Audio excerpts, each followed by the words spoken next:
মনের অধিষ্ঠাত্রী দেবতা চন্দ্র, আর এই চন্দ্রবংশে ভগবান আবির্ভাব হয়েছিলেন। তাহলে চন্দ্রের কথা আমরা আগে জানতে পেরেছি। এবার চন্দ্রবংশে অনেক অনেক রাজগণ জন্মগ্রহণ করেছিলেন। তাহলে চন্দ্রের পুত্র হলেন বুধ, আর বুধের পুত্র পুরুরবা, এই কথা আমরা আগে বলেছিলাম। পুরুরবার বংশেতে অনেক রাজগণ জন্মগ্রহণ করেছিলেন এবং বিভিন্ন বংশে ভাগ হতে হতে শেষে যজাতি নামক রাজা জন্মগ্রহণ করেছিলেন। রাজা নহুষের বংশেতে যজাতি রাজা জন্মগ্রহণ করেছিলেন। তো যজাতি যখন জন্মগ্রহণ করেছিলেন সেই সময়ে দৈত্যগুরু শুক্রাচার্য ছিলেন বিষপর্ব নামক এক অসুরের বাড়িতে থাকতেন। এখন দেবতারা চিন্তা করছেন যে শুক্রাচার্য ব্যতীত আর কারো কাছে সঞ্জীবিনী মন্ত্র নাই, অতএব বৃহস্পতির পুত্র কচকে সেখানে পাঠানো হোক, সে যাতে নিয়ে আসে এই মন্ত্র শিখে। দেবগুরু বৃহস্পতির পুত্র কচ শুক্রাচার্যের কাছে গেলেন মন্ত্র দীক্ষা নেওয়ার জন্য। শুক্রাচার্য বললেন, তুমি কিছুদিন আগে আমার সেবা করো, তোমার স্বভাব চরিত্র আদি দেখবো, তবে তো আমি তোমাকে মন্ত্র দিব। কি করব? আমার একটা গাভী আছে, সেই গাভীর লালন পালন পোষণ করা তোমার কাজ। কচ গুরু আজ্ঞা অনুসারে সেই গাভী পোষণ করার জন্য গাভীকে নিয়ে বনে চলে যেতেন। অসুরেরা জানতে পারল যে কচ কেন এসেছে, আমাদের গুরুদেবের কাছ থেকে সঞ্জীবিনী মন্ত্র শিখার জন্য। সে যদি এই মন্ত্র শিখে নেয় তাহলে আমরা আর দেবতাদেরকে মারতে পারব না। দেবতাদেরকে মারলেও তারা আবার জীবিত করে নিবে, অতএব এই কচকে মেরে ফেল। তাই জঙ্গলে তারা কচকে মেরে কেটে টুকরা টুকরা করে দিয়েছে। এবার শুক্রাচার্যের এক কন্যা ছিল, নাম হলো দেবযানী। দেবযানী কিন্তু মনে মনে কচকে খুব ভালোবাসতেন। কচ দেবযানীকে ভালোবাসে না, সে গুরুবনের মতোই দেখে, কিন্তু দেবযানী কচকে স্বামীর মতন দেখে। সন্ধ্যা হয়ে গেছে, সূর্য অস্ত হয়ে গেছে, কচ এখনো ফিরে আসছে না। দেবযানী কান্না শুরু করে দিয়েছে, বাবা বাবা, কচ কেন এখনো ফিরে আসছে না, কচ এখনো ফিরে আসছে না, কচের কি হয়েছে, যাও না তুমি একটু খবর নাও। গাভী চলে এসেছে, গাভীর বাছুর চলে এসেছে, কচ কেন আসছে?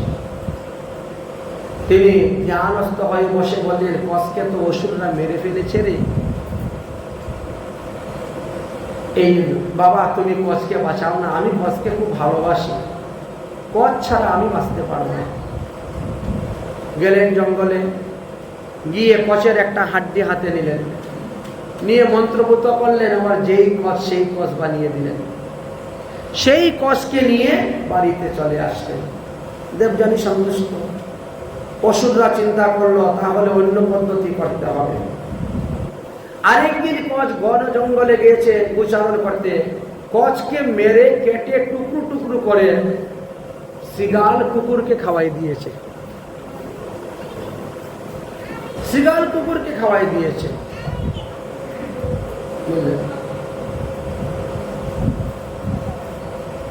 এইবার কচ ফিরে আসছে না বলে আবার কান্না শুরু করেছেন। শুক্রাচার্য জঙ্গলে গেলেন, ঘুরতে ঘুরতে ঘুরতে ঘুরতে কচের একখানা টুকরা পেলেন, ওইটা দিয়ে আবার কচ বানিয়ে আবার নিয়ে আসলেন। এবার কি করেছে, তৃতীয়বার কচকে আবার যখন তারা মেরেছিল, মেরে মাংস সব পশুদেরকে খাওয়াইছে, আর হাড্ডিগুলা সব একেবারে গুঁড়ো করে দিয়েছে, পাউডার, যাতে আর পাওয়া যায় না খুঁজে, পাউডার করে দিয়ে নদীর জলে ভাসিয়ে দিয়েছে। আর কিছু অংশ কি করছে, ওই শুক্রাচার্যকেও খাওয়াই দিয়েছে। শুক্রাচার্য বুঝতে পারেন নাই, খাবারের মধ্যে শাকসবজির মধ্যে বিষ করে খাওয়াই দিয়েছে তো বুঝতে পারেন নাই। এবার কচের জন্য খুব কান্না করতে শুরু করেছেন দেবযানী। শুক্রাচার্য ধ্যান করে বলছেন কচকে আর বাঁচানো যাবে না, কারণ ওর হাড্ডি নাই, মাংস নাই, কিচ্ছু নাই, সব শেষ হয়ে গিয়েছে। দেবযানী কান্না শুরু করেছেন। শুক্রাচার্য ধ্যান করতে হঠাৎ, আরে আমার পেটের ভিতরে দেখি কচের একটু আছে অংশ, পেটের ভিতরে। তার বাবা তুমি কচকে বাঁচাও। বলে আমি ওকে বাঁচাতে গেলে তো ও তো আমার পেটে বেরিয়ে যাবে, আমি মরে যাব, আমাকে বাঁচাবে কে? বলে তাহলে বাবা কচকে পেটের ভিতরে রেখে তাকে মৃত সঞ্জীবিনী মন্ত্র শিখিয়ে দাও, সে বেরোবার পরে তোমাকে বাঁচিয়ে দিবে। আচ্ছা ঠিক আছে ঠিক আছে, তাই হোক। ওই দেখেন কচকে পেটের মধ্যে রেখে তিনি মৃত সঞ্জীবিনী মন্ত্র শিখিয়ে দিলেন। মন্ত্র পেয়ে কচ একেবারে শুক্রাচার্যের পেট ফেটে বেরিয়ে গেছে। শুক্রাচার্য পরে মারা গেলেন। দেবযানী বলল, দেখো আমার দ্বারা তুমি এই মন্ত্র পেলে, এবার তোমার কর্তব্য হলো গুরুদক্ষিণা স্বরূপ তোমার গুরুদেবকে জীবিত করো, এটা তোমার কর্তব্য। তখন কচ মন্ত্র জপ করে জল ছিটা দিল, শুক্রাচার্য জীবিত হয়ে গেলেন। কচ এখন বলে আমার কাজ শেষ, এবার আমি চললাম। দেবযানী কাপড়টা টেনে ধরেছে, কোথায় যাচ্ছ? আমাকে বিয়ে করে নিয়ে যাও। না না, তোমাকে বিয়ে করবো কেমন? তুমি আমার গুরু বোন। গুরুদেব তো পিতৃ সমতুল্য, আর গুরুর কন্যা বোন সমতুল্য, অতএব আমরা ভাই বোন, আবার বিয়ে হয় কেমন করে? তুমি আমার গুরু বোন। না না, আমি তোমাকে বিয়ে করতে পারবো না। তখন দেবযানী রেগে গেছেন, তুমি আমাকে বিয়ে করবে না? আমার কারণে তুমি 3 বার জীবিত হয়েছ, 3 বার তোমাকে মেরে ফেলে দিয়েছিল অসুরেরা, আমার কারণে জীবিত হয়েছে। এই মৃত সঞ্জীবিনী মন্ত্র সারা জীবন আমার বাবার গরুরা খালি করলে শিখাতেন না, আমার কারণে তুমি এই মৃত সঞ্জীবিনী মন্ত্র পেলে। আর আজ তুমি আমার মনোবাসনা পূর্ণ করবে না, আমাকে বিয়ে করবে না? যাও, আমি তোমাকে অভিশাপ দিলাম, আমার বাবার কাছ থেকে তুমি যা যা বিদ্যা শিখেছ সব তোমার নিষ্ফল হয়ে যাবে, কোনো বিদ্যা কাজ দিবে না, শেষ। তখন কচ বড় দুঃখ পেলেন। দুঃখ পেয়ে বলেন, আমি তো তোমাকে বিয়ে করব না, আর কোনো ব্রাহ্মণ ছেলেও তোমাকে বিয়ে করবে না, বলে অভিসম্পাদ দিয়ে চলে গেলেন। এদিকে একদিন সৌমিষ্ঠা হলো বিষপর্ব রাজার কন্যা, যেখানে তারা থাকেন, সমবয়সী। দেবযানী অন্যান্য সখীগণ একত্রিত হয়ে রওনা হয়েছেন, তারা একটা সরোবরে গিয়ে স্নান করে। দৈবক্রমে সেখানে মহাদেব পার্বতী যাচ্ছেন আকাশ, ওই দর্শন করে তারা তাড়াতাড়ি উঠে কাপড় পরতে শুরু করেছেন, একজনে আরেকজনের কাপড় পরে নিয়েছে। দেবযানীর কাপড় সৌমিষ্ঠা পরে নিয়েছে। সৌমিষ্ঠা বলছে, আমার কাপড় তুই পরলে কেন? দেবযানী বলছে, সৌমিষ্ঠা বলছে, তাতে কি হয়েছে, তুই আমার কাপড় পরে নে, আমরা তো সখী, তুই আমার কাপড় পরে নে। আমি যখন তোর কাপড় পরেছি। বলে না, আমি হলাম ব্রাহ্মণ, তুই হলে ক্ষত্রিয়, আমি ব্রাহ্মণ হয়ে ক্ষত্রিয়ের ব্যবহারে কাপড় পরবো, এটা হয় না। তোমরা হলে ক্ষত্রিয় নিচু জাতি, ব্রাহ্মণ হলো উচ্চ জাতি, আমাদের ব্যবহারিক কাপড় তোমরা পরতে পারো, কিন্তু তোমাদের ব্যবহারিক কাপড় আমরা পরতে পারবো না। সৌমিষ্ঠা বলছে, বাহ, বড় অহংকার তোমার, ব্রাহ্মণ হয়েছে বলে। আরে আমরা না দিলে তোমরা খাবে কোথা থেকে? তোমরা তো আমাদের দিকে কাকের মতো তাকিয়ে থাকো, বুঝেছেন? ব্রাহ্মণদেরকে খাবার দিবে কে? ক্ষত্রিয়, বৈশ্য, শূদ্র, তারাই তো খাবার দেয়, ঠিক না? তো আমরা যদি খাবার না দিই, তোমরা তো না খেয়ে মরে যাবে, কাকের মতো আমাদের দিকে তাকিয়ে থাকো। তো আমরা দিলে তোমরা খাও, আমাদের খাবার নিয়ে তোমরা খেতে পারো, তো আমাদের কাপড় পরতে পারো না। এই নিয়ে দুজনের মধ্যে ঝগড়া, হাতাহাতি শুরু হয়ে গেছে। ধাক্কা দিয়ে একটা কুয়ার মধ্যে ফেলে দিয়েছে দেবযানী, ফেলে দিয়ে সৌমিষ্ঠা তার সখীদেরকে নিয়ে চলে গেছে। দৈব ক্রমে এই নহুষ রাজার ছেলে যযাতি, তিনি মৃগয়া করতে গিয়ে জল পিপাসা পেয়েছে, জলের সন্ধান করতে গিয়ে এই কুয়াতে গিয়েছেন। কুয়াতে যাওয়ার পরে দেখলেন বিবস্ত্র অবস্থায় এক নারী কুয়ার জলের মধ্যে পড়ে হাবুডুবু খাচ্ছে। সঙ্গে সঙ্গে তিনি কি করলেন, পরনের ধুতিটা খুলে একেবারে লম্বা করে ছেড়ে দিলেন। ওই ধুতি ধরে তারপর টেনে টেনে তুলেছেন ওকে। তোলার পরে বললেন, এই ধুতি তুমি পরো, এই পাঞ্জাবি তুমি গায়ে দাও। তুমি কে, আর মেয়ে কি, আসল বিষয় জানলেন। যাও, তুমি তোমার বাপের বাড়ি যাও। তিনি বলছেন, আমি এমনি যাব না, তুমি আমাকে বিবাহ করো। যযাতি বলছে, আমি ক্ষত্রিয়, তুমি ব্রাহ্মণ। শাস্ত্রে বলছে বর হবে উচ্চ বর্ণের, কন্যা হবে নিম্ন বর্ণের। বর যদি নিচু বর্ণ হয়, সে কখনো উঁচু বর্ণের কন্যা বিবাহ করতে নাই। সেই বিবাহ সুখের হবে না, সেটা ঝগড়া ঝাঁকি অশান্তি সর্বদা লেগে থাকবে। অতএব তোমাকে আমি বিবাহ করতে পারবো না। তোমার ব্রাহ্মণ, তুমি ব্রাহ্মণ, ব্রাহ্মণ পুত্র বিবাহ সন্তান। তিনি বলছেন, কচ আমাকে অভিসম্পাদ দিয়েছে, অতএব আমার কোনো ব্রাহ্মণ স্বামী হবেই না, তুমি আমাকে বিয়ে করো। তিনি বলছেন, তাহলে অন্য কাউকে বিয়ে করো, আমি তোমাকে বিয়ে করবো না। দেবযানী বলছে, আপনি আমার হাত ধরে তুলেছেন, আরে কুয়ার মধ্যে পড়েছে, তুলবো কেমন করে বলো তো? হাত ধরে তুলতে হবে। হ্যাঁ, ছোটবেলার থেকে আমি কোনো ছেলেদের সঙ্গে খেলাধুলাই করি নাই, আমি সব মেয়েদের সঙ্গে খেলাধুলা করতাম। আমার এই হাত কোনো পুরুষ লোক ধরে নাই কোনোদিনও। আমার জীবনে সর্বপ্রথম তুমি আমার এই হাত ধরেছ, অতএব তুমি আমার স্বামী, তোমাকে বিয়ে করতে হবে। কি যে বিপদের মধ্যে পড়লেন। আচ্ছা ঠিক আছে, ঠিক আছে, তুমি তোমার বাবার কাছে যাও, যদি তোমার বাবা রাজি হন তাহলে হবে। বাবার কাছে গিয়ে বললেন, তিনার বাবা রাজি হয়ে গেলেন। এবার বিবাহ কার্য শুরু। বিবাহ কার্যের জন্য আসলেন। এবার বললে, শোনো, বিবাহ তো তুমি করবে, কিন্তু তোমাদের রাজাদের একটা দোষ আছে, তোমরা যাকে তাকে স্ত্রীর অধিকার দিয়ে দাও। তবে আমার দেবযানীর সঙ্গে সৌমিষ্ঠা যাবে, তাকে তুমি কখনো স্ত্রীর অধিকার দিবে না, তুমি কথা দাও। যযাতি তখন কথা দিলেন, ঠিক আছে, আমি স্ত্রীর অধিকার দিব না। কিন্তু পরবর্তী সময়ে দেখা গেল এই সৌমিষ্ঠা বিভিন্ন রকম কলা কৌশলের মাধ্যমে রাজার কাছ থেকে এক একটা করে গর্ভদান নিয়ে সন্তান জন্ম দিতে শুরু করলেন। দেবযানী মাত্র 2টি সন্তান জন্ম দিয়েছিলেন, আর সৌমিষ্ঠার করে 3টি সন্তান জন্ম হয়ে গিয়েছিল।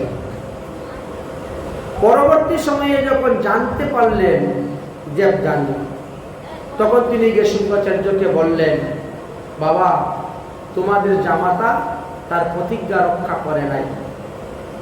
সে আমাকে বিয়ে করে নিয়ে আমাকে 2টা সন্তান দিয়েছে, আর আমার দাসীকে সে 3টা সন্তান দিয়েছে। এই কথা শুনে তিনি অভিসম্পাদ দিয়ে দিলেন যে তার ক্ষয়রোগ হোক। সঙ্গে সঙ্গে তিনার দেহতে ক্ষয়রোগ দেখা দিল, তিনি জ্বরাগ্রস্ত হয়ে পড়ে গেলেন। এমন জ্বরাগ্রস্ত হলেন, এখন মরণাপন্ন অবস্থা, মৃত্যু শয্যায় সজ্জিত, মারা যায়। দেবযানী গিয়ে বললেন, বাবা, তুমি এমন অভিসম্পাদ দিলে, আমার স্বামীটা তখন মারাই যাবে। স্বামী যদি মারা যায় তখন তো আমার জীবনে কিছুই নেই। তুমি এমন অভিসম্পাদ দিলে, অভিশাপটা ফিরিয়ে নাও বাবা। অভিশাপ ফিরানো যাবে না। তবে যযাতির তো 5 পুত্র, 5 পুত্রের মধ্যে যদি কেউ তাদের যৌবন যযাতিকে দান করেন, আর যযাতির জরা তারা গ্রহণ করে, তাহলে হবে, বিনিময় হবে, কিন্তু ফিরিয়ে নেওয়া যাবে না। ঠিক আছে, তাই করা হোক।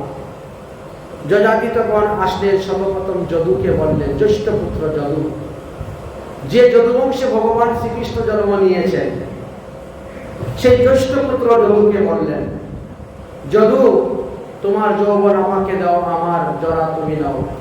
যদু রাজি হলেন না। যযাতি অভিসম্পাদ দিয়ে দিলেন, তোমার বংশের কেউ কোনোদিন রাজা হতে পারবে না, রাজগদ্দিতে বসতে পারবে না। এবার দ্বিতীয় পুত্র তুর্বসুর কাছে গিয়ে বললেন, তুমি তোমার যৌবন আমাকে দাও, জরা তুমি নাও। সেও রাজি হলো না। তাকে অভিসম্পাদ দিলেন, যা তুই ম্লেচ্ছ দেশে গিয়ে রাজা হবে। তৃতীয় পুত্র কাছে গেলেন, দ্রুহু, তুমি তোমার যৌবন আমাকে দাও। সে রাজি হলো না। তাকে অভিসম্পাদ দিলেন যে অকালে তোর বংশের সবাই মারা যাবে। চতুর্থ পুত্র কাছে গিয়ে উপস্থিত হলেন, অনু, তুমি তোমার যৌবন আমাকে দাও, তো আমার জরাত নাও। সে জরার যত দোষ সব বলতে শুরু করলো, বলে সব দোষ তোমার গায়ে পড়বে, দিয়ে দিলেন। পঞ্চম পুত্রের কাছে গেলেন, গিয়ে যখন বললেন, সে তখন রাজি হয়ে গেল। তার নাম ছিল পুরু। রাজি হয়ে গেলেন, ঠিক আছে ঠিক আছে বাবা, আমার বিয়া যৌবন আপনাকে দিচ্ছি, আপনার বিয়া দিয়ে আমাকে দিয়ে। সেই যৌবন নিয়ে তিনি 1000 বৎসর ভোগ করেছিলেন, কিন্তু তথাপিও কামনা বাসনা তৃপ্তি হয় নাই। শেষে তিনি একটা ছাগলের গল্প দিয়ে সেখান থেকে স্ত্রীর কাছ থেকে বিদায় নিয়ে জঙ্গলে চলে গিয়েছিলেন। সেই পুরুর বংশেতে দুষ্মন্ত জন্মগ্রহণ করেছিলেন। দুষ্মন্ত শকুন্তলাকে বিবাহ করেছিলেন, তার থেকে ভরতের জন্ম হয়েছিল। তারপরে সেই বংশে রন্তিদেব জন্মগ্রহণ করেছিলেন। তারপরে হস্তিনাপুরের উৎপত্তি হলো। রাজা হস্তিনাপুর নির্মাণ করলেন। হস্তিনাপুরে তারপরে পঞ্চপাণ্ডব আদি এরা জন্মগ্রহণ করেছিলেন। ধৃতরাষ্ট্র পাণ্ডুদের বংশ পরিচয়ের কথা বর্ণনা করলেন। অতঃপর রাজা লুমপাদের বংশের কথা জন্মগ্রহণ করলেন। সহস্রবাহু অর্জুনের কথা বর্ণন করলেন। ভগবান রামচন্দ্রের কথা পরশুরামের কথা বর্ণন করলেন। এইভাবে সূর্যবংশে চন্দ্রবংশের সমস্ত রাজগণের কথা বর্ণন করতে করতে নবম স্কন্ধ শেষ হয়ে গেল। পরমহংস শিরোমণি সুখদেব গোস্বামী পাদ বলছেন, হে মহারাজ পরীক্ষিত, আজকে 4 দিন গত হয়ে গেছে, তুমি 1 ফোঁটা জল পান করো, 1 মুষ্টি অন্ন গ্রহণ করো নাই, দিন রাত শুধু খালি হরিকথা শ্রবণ করে যাচ্ছ। নবম স্কন্ধ শেষ হয়ে গেছে, দশম স্কন্ধ আরম্ভ হবে। এখন আমি ভগবান শ্রীকৃষ্ণের জন্মলীলার কথা তোমার কাছে বলবো। অতএব এর আগে যাও, একটু খাওয়া দাওয়া করে আসো, তারপরে কৃষ্ণলীলা আমি আরম্ভ করব। পরীক্ষিত মহারাজ বলছেন, গুরুদেব, যতক্ষণ ধরে আপনার শ্রীবদনে ভগবত লীলা কথা শ্রবণ করতেছি, ততক্ষণ ক্ষুধা পিপাসা আমাকে কিছুই করতে পারছে না, কোনো কাতর করতে পারছে না। আপনি কথা বন্ধ করবেন না, কথা চালু করুন, শুরু করুন, কথা বন্ধ করবেন না। কথা বন্ধ হলেই ক্ষুধা পিপাসা আমাকে ধরে ফেলবে। পরমহংস শিরোমণি সুখদেব গোস্বামী পাদ এবার দশম স্কন্ধে প্রবেশ করছেন। দশম স্কন্ধে 2টি ভাগে বিভক্ত করা হয়েছে, অর্থাৎ একটা হলো পূর্বার্ধ, একটা হলো উত্তরার্ধ। তাই পূর্বার্ধ থেকে আরম্ভ করেছেন। রাজন কথিত বংশ বিস্তার ভগবান সমসর্জয় রাজ্যম চতুষ্দশিম মায়ানম চরিত্রেণ পরমাদ্ভুতম। পরীক্ষিত মহারাজ বলছেন, এতক্ষণ আপনি ভগবান রামচন্দ্রের লীলা কথা বর্ণন করেছেন, এবার কৃষ্ণচন্দ্রের লীলা কথা বর্ণন করুন, আমি শ্রবণ করতে চাই। বললেন, দেখো, এই চন্দ্রবংশে বিভিন্ন রাজগণ আস্তে আস্তে দেখো দেবমীর নামে একজন রাজা হয়েছিলেন। দেবমীরের পুত্র হলেন শূরসেন, আর শূরসেনের পুত্র ছিলেন বসুদেব। বসুদেব মহাবন নামক বনেতে রাজত্ব করতেন। তিনার 18 জন স্ত্রী ছিল। প্রথম স্ত্রীর নাম ছিল রোহিণী দেবী, আর সবথেকে ছোট স্ত্রীর নাম ছিল দেবকী দেবী। এই দেবকীকে তিনি বিবাহ করেছিলেন মথুরায়। কংসের জ্যেষ্ঠাত্য বোন ছিলেন দেবকী। তো তো কংসের সঙ্গে যখন দেবকীর বিবাহ হলো, সেদিন কংস মনের আনন্দে বসুদেব দেবকীকে ছাড়ার জন্য রথের সারথি হয়ে যাচ্ছে। কিন্তু কিছু দূর যাওয়ার পরে আকাশবাণী হলো যে দেবকীর অষ্টম গর্ভজাত সন্তান হইতে কংস তোমার মৃত্যু হইবে। আপন মৃত্যুর কথা শ্রবণ করে কংস তখন উঠে দাঁড়িয়ে গেলে দেবকীকে হত্যা করার জন্য। বসুদেব তখন প্রতিজ্ঞাবদ্ধ হয়ে বললেন, আমার ঔরসে দেবকীর গর্ভে যে কটি সন্তান জন্ম নিবে সব কটি আমি তোমার হাতে দিয়ে দিব। এইভাবে দেবকীকে তিনি রক্ষা করলেন। দেখতে দেখতে দেবকী গর্ভবতী হলেন এবং একটি সন্তান জন্ম দিলেন। সেই সন্তানের নাম হলো কীর্তিমান। কীর্তিমান যখন জন্ম নিলেন, বসুদেব কীর্তিমানকে কুলে করে নিয়ে আসলেন কংসের কাছে। হে কংস রাজা, এটি হলো দেবকীর প্রথম সন্তান। কংস বলল, আকাশবাণীতে বলেছে দেবকীর অষ্টম গর্ভজাত সন্তানের হাতে আমার মৃত্যু, অতএব প্রথম সন্তানকে আপনি ফিরিয়ে নিয়ে চলে যাও। এই সন্তান আমার কোনো প্রয়োজন নেই, আমার কোনো প্রয়োজন নেই, এটাকে তুমি ফিরত দিয়ে চলে যাও। তখন ফিরত দিয়ে চলে যাচ্ছে। দেবতারা তখন চিন্তা করলেন, দেবতারা তখন চিন্তা করছেন কংস যদি এইভাবে ভালো মানুষ হয়ে যায় তাহলে তার পাপের ধরা ভরবে না, যেভাবে হোক তাকে এখন পাপ করাতে হবে। তাই সেখানে এসে উপস্থিত হলেন নারদ মুনি। নারদ মুনি উপস্থিত হয়ে বলছেন, কংস তোমার ঘর থেকে বসুদেব কাপড় ঢাকা দিয়ে কি নিয়ে চলে গেছে? বসুদেব আমাকে বলো। কংস বলছেন তিনার পুত্র তিনি নিয়ে গেছেন। সমস্ত ঘটনা খুলে বললেন।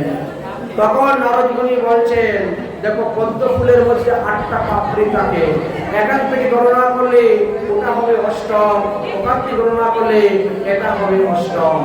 এইভাবে যদি নিচের থেকে গণনা করা হয় তাহলে প্রথম পুত্রটাই হবে অষ্টম পুত্র, অতএব তাকে ছেড়ে দেওয়া তোমার উচিত হয় নাই। নারদ মুনি যখন চলে গেলেন, চলে যাওয়ার পরে কংস বসুদেবের বাড়িতে গেলেন। বসুদেব দেবকীকে নিয়ে আসলেন, কারাগারে বন্দী করে রাখলেন এবং কীর্তিমান নামক পুত্রকে তিনি পাথরের মধ্যে আষাঢ় মেরে মেরে ফেললেন। এইভাবে দেবকীর 6টি সন্তানকে তিনি বধ করলেন। সপ্তমে শঙ্কর্ষণ বিষ্ণু আবির্ভাব হলেন।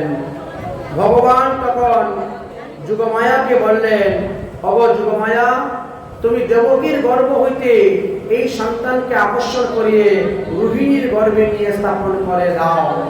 যুগমায়া বলছেন, এতে আমার কি লাভ হইবে? বলে, তোমাকে পৃথিবীর মানুষ বিভিন্ন রূপে পূজা করবে।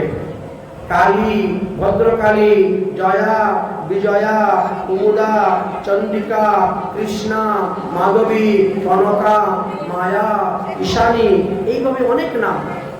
এই সমস্ত নামে মানুষ তোমাকে পৃথিবীতে পূজা করবে, অতএব তুমি আমার এই কার্য সাধন করে দাও। তখন দেবকীর গর্ভ থেকে আকর্ষণ করে কি করলেন?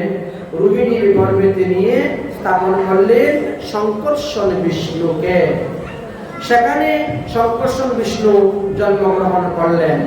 আমাদের প্রচলিত আছে ভাদ্র মাসের শুক্লপক্ষের ষষ্ঠী তিথিতে এই জন্মগ্রহণ করেছিলেন। কিন্তু বঙ্গদেশে প্রচলন দেখা যায় শ্রাবণ পূর্ণিমাতে তারা বলরামের জয়ন্তী পালন করে থাকেন। এবার অষ্টমে ভগবান কৃষ্ণচন্দ্র আসবেন। অষ্টমে ভগবান কৃষ্ণচন্দ্র আসবেন। তাই সমস্ত দেবগণ দেবকীর গর্ভকে স্তুতি করতেছেন। স্বাগতম কৃষ্ণ, দেবকীর গর্ভেতে যাতে ভগবান শ্রীকৃষ্ণ আবির্ভাব হন এই জন্য স্তুতি করতেছেন।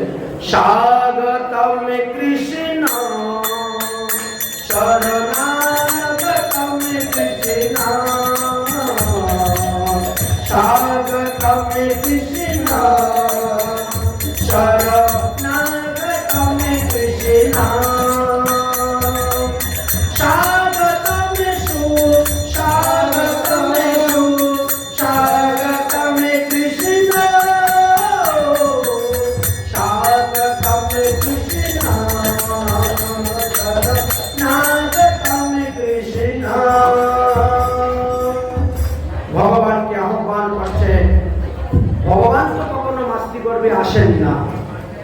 মায়ের উদরকে বায়ুর দ্বারা পূর্ণ করে দেন। যথাসময়ে গর্ভস্থ বায়ু বেরিয়ে যাবে আর ভগবান সেখানে সদ্যজাত শিশুরূপে প্রকট হয়ে যান। তাই দেবগণ আহ্বান করছেন, পূর্ণ ভগবান অবতার হই যেই কালে, আর সব অবতার তাতে আসি মিলে। নারায়ণ চতুর্ভুজ মৎস্যাদি অবতার, যুগ অবতার, মন্বন্তর অবতার যত আছে আর সমস্ত অবতার এসে সেখানে মিলিত হয়েছেন।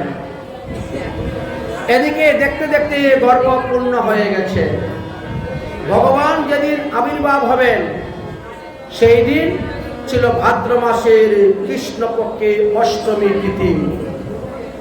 জানা যায় যে খ্রিস্টপূর্ব 3228 খ্রিস্টপূর্বে ভগবান শ্রীকৃষ্ণ আবির্ভাব হয়েছিলেন, এই কথা জানা যায়। ভগবান শ্রীকৃষ্ণ যেদিন আবির্ভাব হয়েছিলেন সেদিন ছিল রোহিণী নক্ষত্র, ভাদ্র মাসের কৃষ্ণপক্ষে অষ্টমী রাত্র। সেই দিন পৃথিবীর সমস্ত লোক মোহনিদ্রায় নিদ্রিত ছিলেন, একমাত্র আকাশের চাঁদ জাগৃত ছিলেন আর দেবকী বসুদেব, এছাড়া আর কেউ নেই। কংস যত পাহারাদার রেখেছিলেন কারাগারে এরাও সব নিদ্রিত ছিলেন। সেই সময়ে ভগবান আবির্ভাব হলেন। তো ভগবান শ্রীকৃষ্ণ যখন আবির্ভাব হয়েছেন তখন অন্যান্য সবাই মোহনিদ্রায় নিদ্রিত ছিলেন। অর্থাৎ গর্ভ থেকে বায়ুটা বেরিয়ে গেল আর ভগবান সেখানে চতুর্ভুজ রূপ ধরে প্রকট হয়ে গেলেন, কংসের কারাগারে প্রকট হয়েছেন। দেবকী তখন 2 হাত জোর করে স্তুতি করতেছেন কৃষ্ণকে, মানে শিশুকে, আপন সন্তানকে বসুদেব স্তুতি করতেছেন। আর ভগবান কি বলছেন, চিন্তা করো না মা, তুমি চিন্তা করিও না, তুমি চিন্তা করিও না। তুমি যে কত জন্মে আমার মা ছিলে তা তোমার অন্ত নেই। আমি প্রতি জন্মে জন্মে তোমারই পুত্ররূপে অবতীর্ণ হই। শোনো মা, আজকে হলো ভাদ্র মাসের কৃষ্ণপক্ষের অষ্টমী তিথি, রোহিণী নক্ষত্র, বুধবার। এখনই তুমি আমাকে এখান থেকে নন্দালয়ে নিয়ে যাও। গোকুলে নন্দালয়ে যশোদা মা একটি কন্যা সন্তান জন্ম দিয়েছেন। আমাকে তুমি সেখানে নিয়ে যাও, নিয়ে গিয়ে রেখো, আর যশোদার কন্যাকে তুমি এখানে নিয়ে আসো। আমার আশীর্বাদে তোমাদের হাতে পায়ের বন্ধন খুলে যাবে, কারাগারের দরজা খুলে যাবে, অনাহাসেই তুমি যমুনা পার হয়ে গোকুলে যেতে পারবে। এইভাবে বলে ভগবান শ্রীকৃষ্ণ ছোট্ট একটা শিশু রূপ ধারণ করেছেন। ভগবান যখন ছোট্ট শিশু রূপ ধারণ করলেন, বসুদেব তখন কৃষ্ণকে মাথায় করে নিয়ে রওনা হয়েছেন। হাতে পায়ের শৃঙ্খল খুলে গেল, কারাগারের দরজা খুলে গেল, সমস্ত পৃথিবীর লোক মোহনিদ্রায় নিদ্রিত। মাথায় করে নিয়ে বসুদেব রওনা হয়েছেন, ধীরে ধীরে যমুনার তীরে এসেছেন। যমুনার তীরে আসার পরে তিনি দেখতে পেলেন একেবারে ভরা নদী, ভাদ্র মাস। এই ভরা নদী আমি পার হব কেমন করে?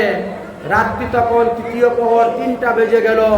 একটু পরেই তো চতুর্থ প্রহর এসে যাবে, লোকজন জেগে যাবে। হায় হায়, আমি এখন কি করি? এদিকে অষ্টমী তিথি শেষ হয়ে গেল, নবমী তিথি আরম্ভ হয়ে গেল। আর নবমী তিথিতে কি করেছেন? যুগমায়া জন্ম নিয়েছেন। যুগমায়া নবমী তিথিতে জন্মগ্রহণ করেছেন। আর জন্মগ্রহণ করে তিনি এইবার একটা শ্রীগালিনীর রূপ ধারণ করেছেন। পরে বসুদেবের সামনে দিয়ে যমুনা পার হয়ে চলে যাচ্ছেন।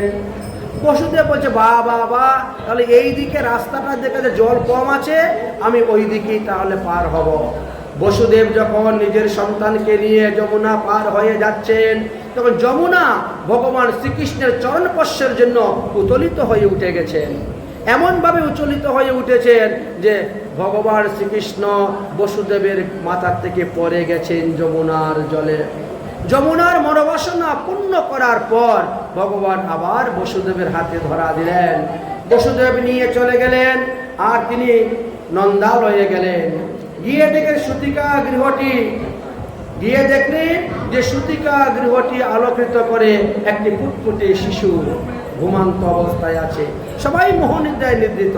তাই বসুদেব তিনি নিজের পুত্রকে সেখানে রেখে দিলেন আর তিনি যশোদার কন্যাকে নিয়ে চলে আসলেন আবার কংসের কারাগারে। হস্তপদ্ম শিকলবদ্ধ হয়ে গেল, কারাগারের দরজা বন্ধ হয়ে গেল। শিশু কন্যা কান্না শুরু করে দিল। তার কান্না শুনে প্রহরীগণ জাগলেন। তার আগে কংসকে বললেন, কংস আসলো এবং শিশু কন্যাকে বধ করতেই সে ইচ্ছুক হলো। দেবকী অনেক বুঝাইলেন কংসকে, এটাকে তুমি বধ করিও না, এবার আমার পুত্র সন্তান জন্ম হয় নাই, এবার আমার কন্যা সন্তান জন্ম হয়েছে, আমি কথা দিলাম এই কন্যা তোমার ছেলের সঙ্গে বিয়ে দিব, তোমার হুবু বৌমা, তাকে তুমি বধ করিও না। কিন্তু তারপরেও সে শুনল না। অন্যান্য বালকদেরকে যেভাবে পায়ের মধ্যে ধরে পাথরের মধ্যে আছাড় মারে, সেইভাবে যুগমায়াকে আছাড় মারতে গেলেন। সঙ্গে সঙ্গে যুগমায়া কংসের হাত থেকে পিছতে উড়ে গেলেন। আকাশে গিয়ে অষ্টভুজা রূপ ধারণ করলেন। ধারণ করে বলছেন, ওরে দুষ্ট কংস, তুই আমাকে কি বধ করবে রে? তোকে যে বধ করবে সে তো কোথায় না কোথায় জন্মগ্রহণ করে নিয়েছে, অতএব তুমি আমাকে কি বধ করবে? এইভাবে বলে সেখান থেকে তিনি বিন্দুবাসিনী হয়ে চলে গেছেন। কংসের তখন মাথা ঘুরিয়ে গেল। কংস তখন পাত্রমিত্র নিয়ে বিচার করতে শুরু করলো যে আজ থেকে 15 দিনের মধ্যে যত সন্তান জন্মগ্রহণ করেছে সবাইকে মারার ব্যবস্থা করো, তার মধ্যে আমার শত্রু পরে যাবে। এইভাবে তিনি মনস্থির করলেন আর মনস্থির করে তিনি পশু রাক্ষসদেরকে আহ্বান করতে শুরু করেছেন। ওদিকে কি হয়েছে? সেদিকে নন্দালয়ে নন্দ মহারাজ তো গোশালায় ঘুমিয়ে আছেন। সকালবেলা এক দাসী এসেছে বাড়িঘর ঝাড়ু দিবে, এমন সময় দেখে যশোদার পাশে এক বালক খেলা করতেছে। আরে যশোদাকে লাল্লা হয়ো বলে ডাকতে শুরু করেছেন। কই গো, আসো আসো, দেখো যশোদার ছেলে হয়েছে। তাড়াতাড়ি দৌড়ে গেলেন, গিয়ে নন্দ বাবাকে বললেন, নন্দ মহারাজ জয় হোক, তোমার একটি ছেলে হয়েছে। শুনে নন্দ মহারাজ আনন্দে মুক্তার হার দান করে দিলেন। জাতকর্ম সংস্কার করাইলেন, করাইয়া এবার আরম্ভ হলো দান করা। দান গ্রহণ করার জন্য সবাই আসছে। আর কি বলছেন? গোবিন্দ গোকুলে আয়ো, গোবিন্দ গোকুলে আয়ো, গোবিন্দ গোকুলে আয়ো, গোবিন্দ গোকুলে আয়ো, গোবিন্দ গোকুলে আয়ো,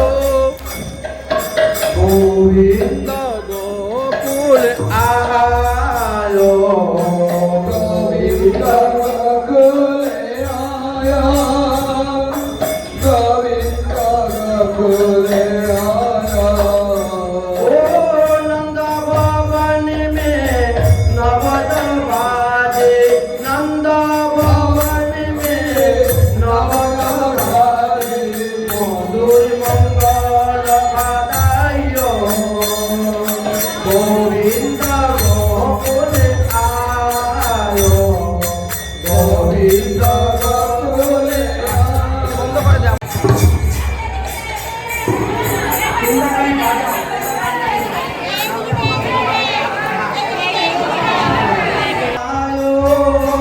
গোবিন্দ গোকুলে আয়ো, গোবিন্দ গোকুলে আয়ো, গোবিন্দ গোকুলে আয়ো, নন্দ ভবন মে নবদ বাজে, নন্দ ভবন মে নবদ বাজে, মধুর মঙ্গল বাদাইও, গোবিন্দ গোকুলে আয়ো, গোবিন্দ গোকুলে আয়ো। गोविंद गोकुल आयो इति को गोकुल मथुरा नगरी पीठी में बहे देहे যমুনা নগরী ইতি को गोकुल मथुरा नगरी पीठी में बहे देहे যমুনা नगरी गोकुल में सुख मथुरा में दुख गोकुल में सुख मथुरा में दुख कंस की मूल मुराय मुराय रे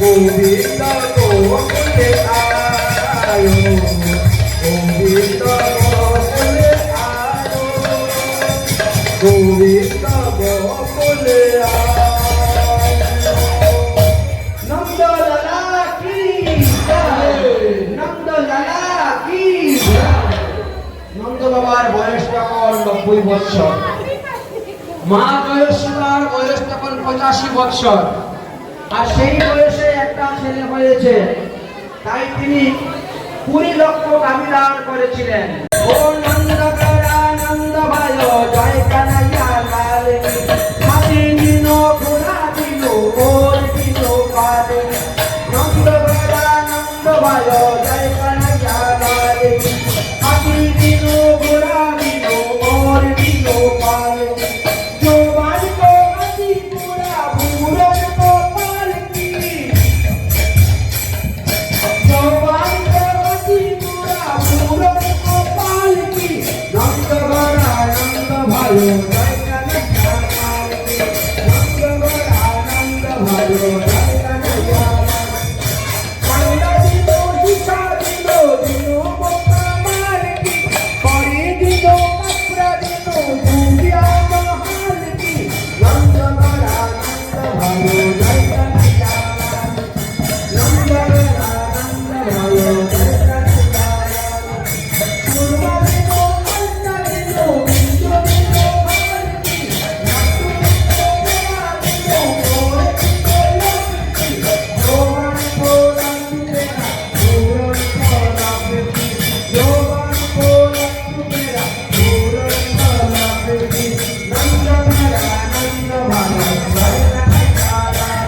আবার আরেক দল আসছে নয় ভাগ সবাই আসছে আরেক দল এসে উপস্থিত হয়েছে বা লালা জনম সুরি আই যশোদা মায়া দেবে বালা হে লালা জনম সুরি আই যশোদা মায়া দেবে বালা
Bye.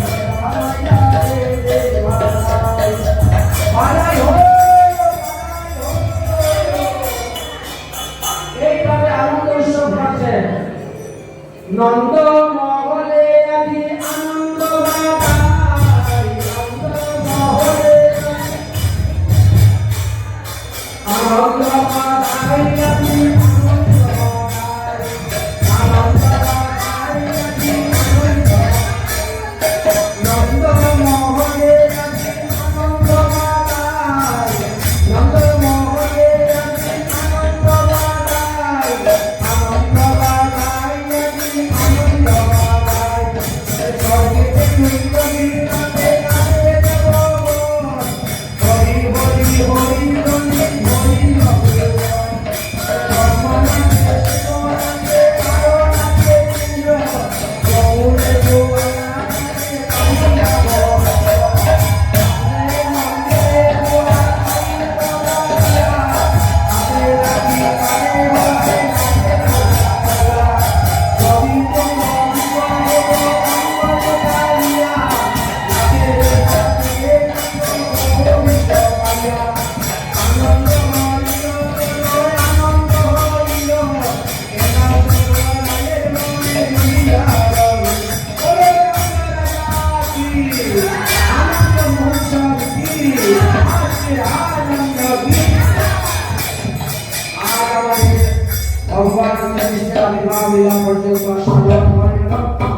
আগামী করল তার পরবর্তী বিষয় আলোচনা করব।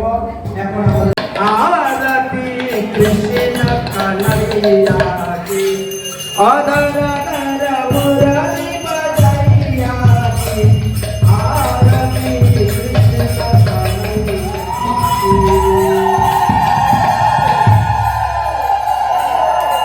শাম তুম মথুরা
आरती कृष्ण कन्हैया की अधर धन मुरली बजैया की आरती कृष्ण कन्हैया की अधर धन मुरली बजैया की आरती कृष्ण कन्हैया की हरे कृष्णा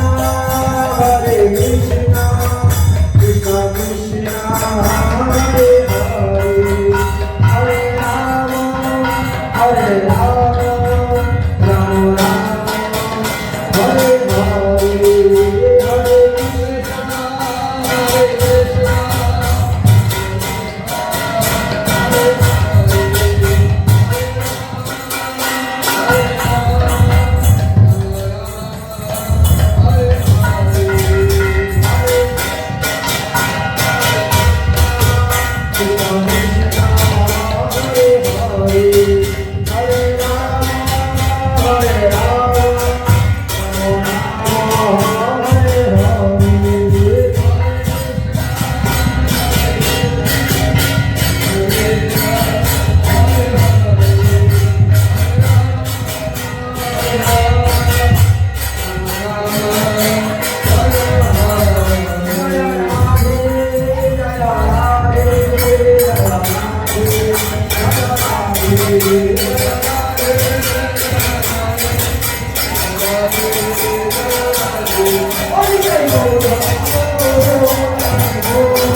चतुर्दिवस की संकीर्तन की काल की भाग की संप्रदाय की आचार्य की राम द्वारा की धर्म वैष्णव की आनंद की जय जय श्री राम।